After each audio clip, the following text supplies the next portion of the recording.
A denúncia que foi feita contra o Bolsonaro continua nos holofotes, mas está recebendo várias críticas da sociedade. Pois é, depois de uma mudança de versão, tem até ameaça do Alexandre de Moraes de prisão. O Gilmar Mendes já tinha se manifestado sobre isso, dizendo que isso é tortura, e a gente vai falar sobre isso. Por outro lado, a lista de ministros já vazou e causou conflito. Os ministros do Supremo Tribunal Federal estão fazendo críticas ao Alexandre de Moraes, coisa que não acontecia antes. Ou seja, estão incomodados. Também, tem as ações do Donald Trump. A última agora do Donald Trump chocou o mundo inteiro em relação ao Putin e ao Zelensky. Ou seja, tem muita coisa acontecendo. O Trump fez denúncias graves, ou seja, partiu para cima agora do Zelensky, mostrando que Zelensky está correndo o risco de perder a Ucrânia, e o Elon Musk não ficou para trás. Acusação gravíssima, assassinato de jornalista.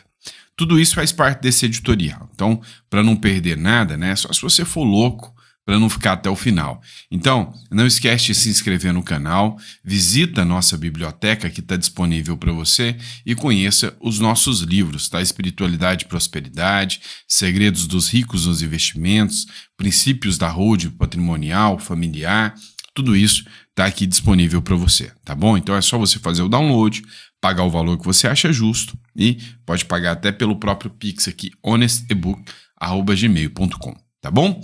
Vamos começar de matéria, tá? Eu não quero te atentar muito, lembrando que o nosso canal tá desmonetizado e é por isso que a gente acaba, fazendo essa merchan e essa propaganda um pouco maior aqui, Afinal, só relógio de trabalho de graça, Vamos lá, pessoal. Nem relógio. Vamos lá, pessoal. Vamos começar a entender um pouquinho mais, Antigamente, o Gilmar Mendes tinha o seguinte posicionamento, e era um posicionamento até certo. Delação de presos sugere tortura, afirma Gilmar Mendes citando ministros do STJ. Em palestra no Senado, o magistrado diz que ainda espera uma resolução do caso sob prisão após em segunda instância. Tá, o que o Gilmar Mendes quis dizer aqui? Antes, durante a Lava Jato, havia o seguinte, mandava prender o cara e falava, você vai ficar preso até falar. Ou seja, a prisão forçava a pessoa a fazer a delação, enquanto o processo ainda estava sendo instruído. E o Gilmar Mendes falou, não, você não tem prova o suficiente ainda e você manda prender a pessoa. E pressiona a pessoa e fala, ou você abre a boca ou você vai ficar preso aqui o maior tempão. Era isso que o Sérgio Moro fazia, segundo o Gilmar Mendes. Tá, mas dá uma olhada no que está acontecendo agora. O próprio Bolsonaro publicou o seguinte, democracia pujante e inabalável. Mauro Cid mudou a versão sobre a trama em audiência na qual Moraes ameaçou prendê-lo. Pois é, toda a denúncia contra o Bolsonaro tem como alicerce principal a delação do Mauro Cid. Mauro Cid é o ex-ajudante de ordens do Bolsonaro. Acontece que essa delação do Mauro Cid, ele já mudou de versão muitas vezes, já falou que a própria PF mudou a versão, não colocou o que ele exatamente tinha dito. Em momento algum ele tinha dito que era um golpe, Ele teve que mudar a versão muitas vezes.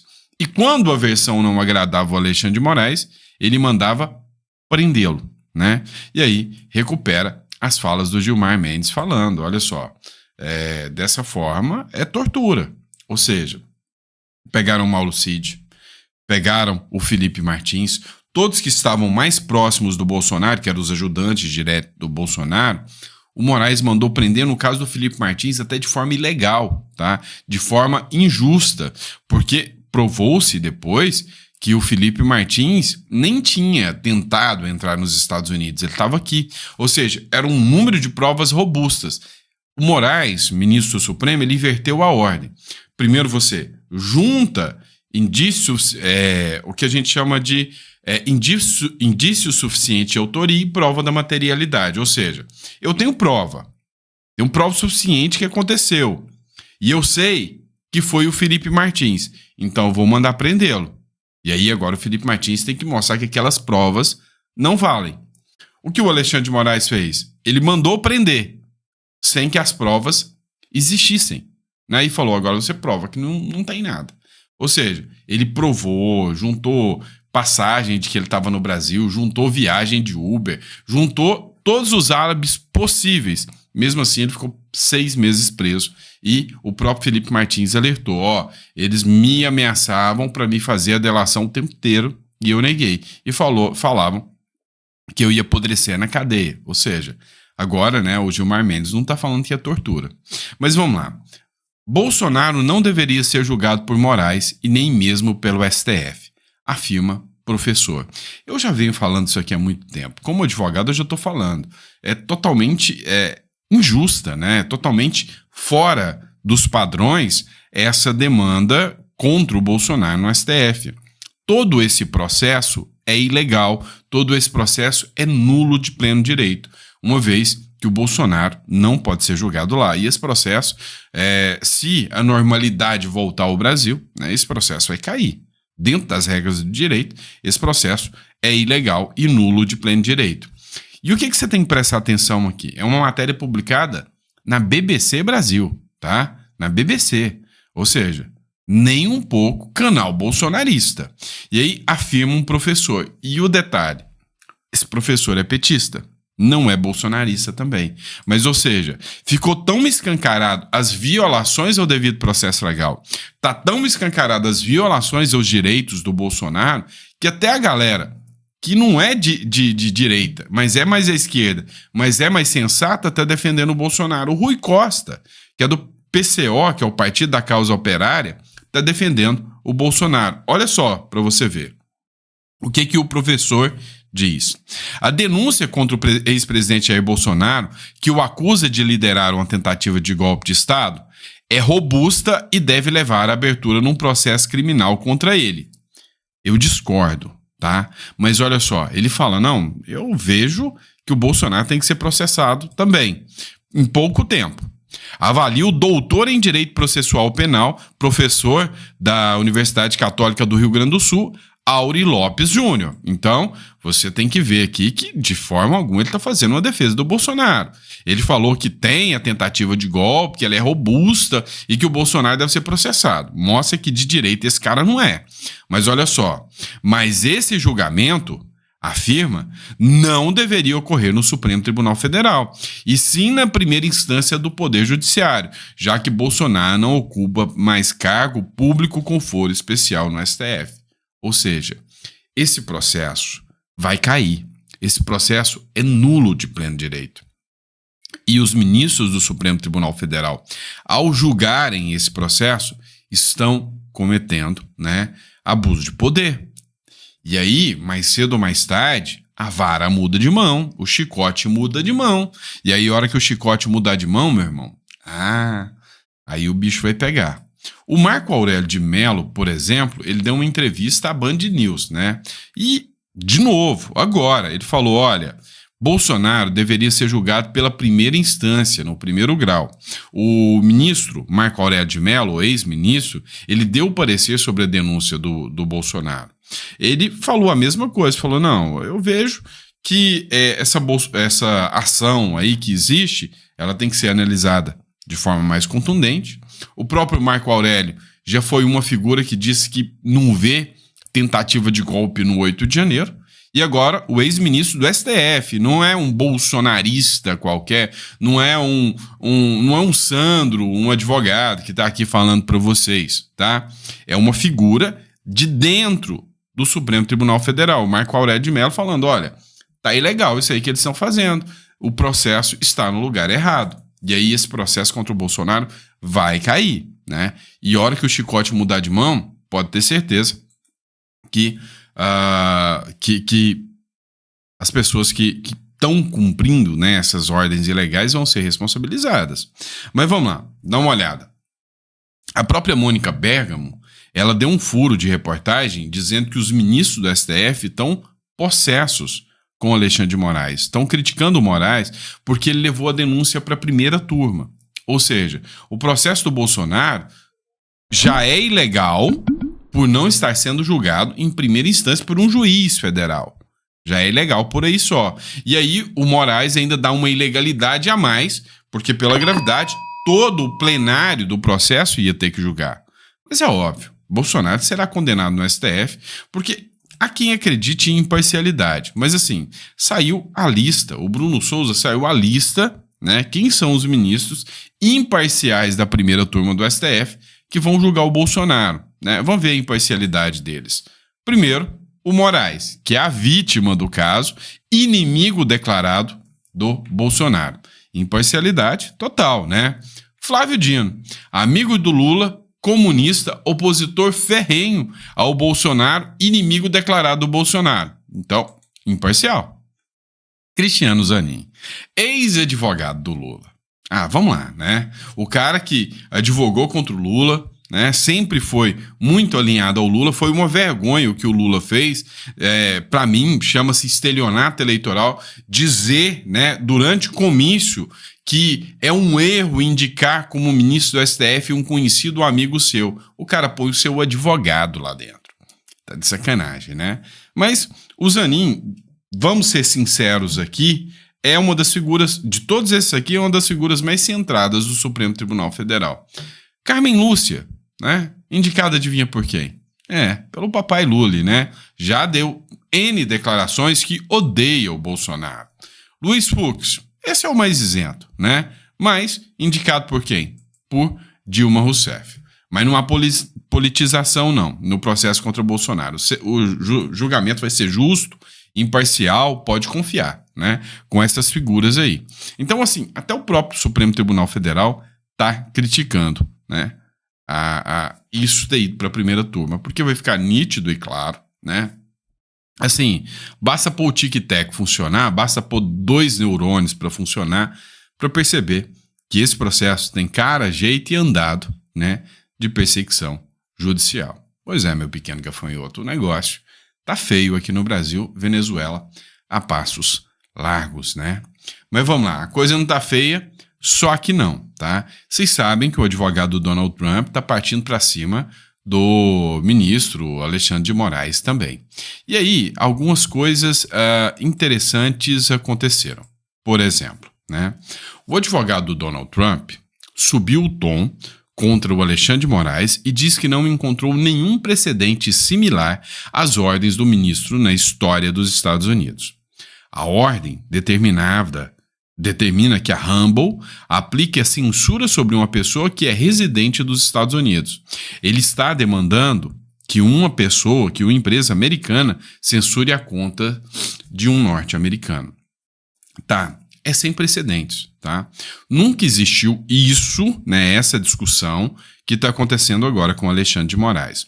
Nunca existiu no seguinte sentido. Primeiro, nunca existiu de um juiz de outro país, né, dar uma ordem contra uma empresa americana, contra cidadão americano que é residente americano. Ou seja, Alexandre de Moraes teria extrapolado os limites do seu poder? Pois é, e também nunca houve esse precedente da Suprema Corte ou da Justiça norte-americana julgar um juiz, né, de outro país, por questões de soberania. Só que o Donald Trump está querendo ir além, está querendo, inclusive, a condenação do Alexandre de Moraes.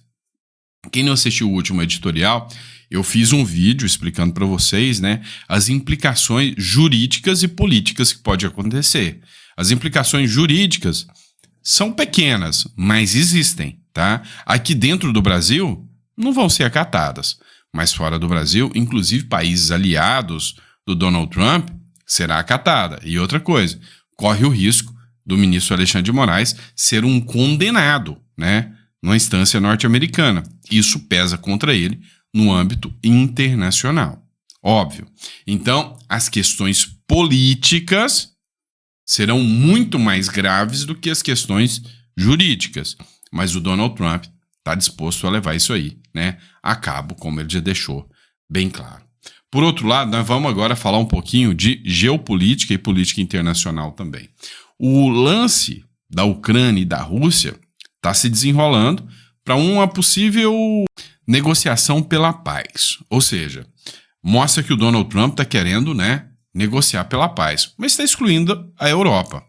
Análise. Estados Unidos e Rússia excluem a Europa das negociações de paz na Ucrânia.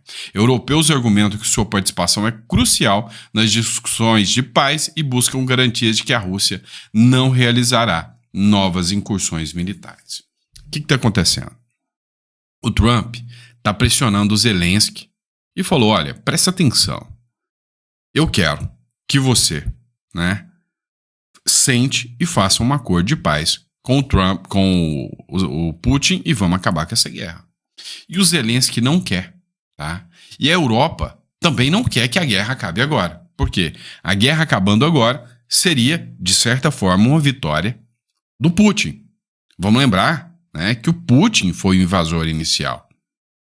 O Zelensky cometeu erros? Sim, mas o Putin foi o invasor inicial, E, de certa forma, os Estados Unidos estavam dando uma forçada para essa guerra. Tá. A Europa chegou a se reunir, para não deixar a Ucrânia nas mãos do Trump e do Putin. Por quê? Com os Estados Unidos e a Rússia discutindo o futuro da Ucrânia de forma bilateral, os países da Europa tentam se unir para ganhar lugar na mesa de negociação. A Europa está desesperada. Por que ela está desesperada? Porque a Europa não tem o poder bélico, ou seja, não tem o poder de se defender, não tem o poder de armas que os Estados Unidos têm, e nem que a Rússia tem. De certa forma, essa proxy war que rolava entre a Ucrânia com a OTAN e a Rússia, ou seja, a maior parte do armamento vinha dos Estados Unidos e parte pequena vinha da Europa. Agora vai acabar. E o Putin tem um ressentimento contra a Europa.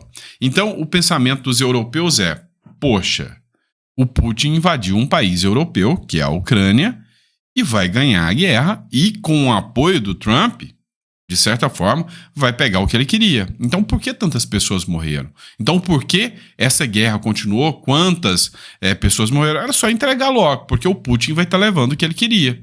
Mas se ele está levando o que ele queria, com o apoio do Trump, lá na Ucrânia, o que impede ele fazer isso com a França, com a Alemanha?